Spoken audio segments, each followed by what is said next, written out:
Di pedalaman Sukabumi, di antara kabut pegunungan dan pohon-pohon palakuyung, berdiri sebuah industri bernama Pabrik Guta Perca Cipetir. Dari sinilah sejak akhir abad ke-19, getah pohon disadap, diolah, lalu dicetak menjadi balok hitam bertuliskan Cipetir, bahan penting sebelum dunia mengenal plastik modern. Pada masa kejayaannya, Cipetir menjadi salah satu produsen guta perca terbesar di dunia. Lempengan dari Sukabumi ini dikirim ke Eropa dan Amerika untuk melapisi kabel telegraf bawah laut, menjadi isolator listrik hingga komponen industri lain.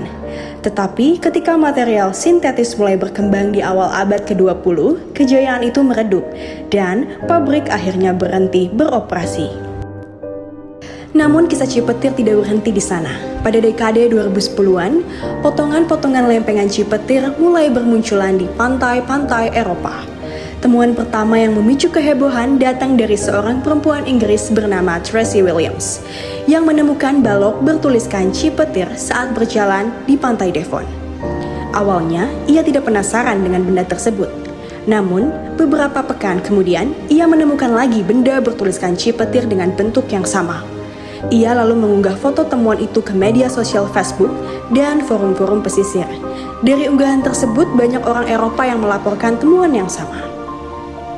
Beberapa masyarakat di negara benua Eropa seperti Jerman, Swedia, Denmark, Norwegia, Prancis, Belanda, dan juga Spanyol menemukan benda yang sama persis.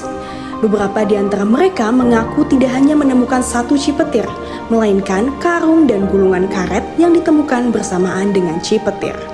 Sejak saat itu, misteri pun muncul. Bagaimana bisa balok-balok ini hanyut begitu jauh dari asalnya di Sukabumi? Tracy Williams membuat riset mengenai penemuan benda tersebut. Pada sebuah risetnya, ia menemukan petunjuk pertama berupa foto hitam putih yang menunjukkan seorang anak kecil berdiri di samping tumpukan balok bertuliskan Cipetir. Dan foto tersebut dipotret di Jawa Barat, Indonesia pada tahun 1900-an. Pada 2013, William menemukan jawaban yang membuatnya yakin. Pasalnya, ada seseorang yang menelpon dan menjelaskan tentang kisah kapal Jepang bernama Miyazaki Maru. Sebuah kapal niaga yang berlayar dari Yokohama menuju London pada 31 Mei 1917. Di tengah perjalanan, kapal Miyazaki Maru diserang oleh kapal selam U-88 milik Jerman dan karam di 241,5 km sebelah barat Kepulauan Scilly yang terletak di antara Inggris dan Prancis. Setelah dilakukan riset, ternyata kapal Miyazaki Maru memang benar telah mengangkut ribuan balok guta perca Cipetir untuk digunakan sebagai pembungkus kabel telegraf bawah laut.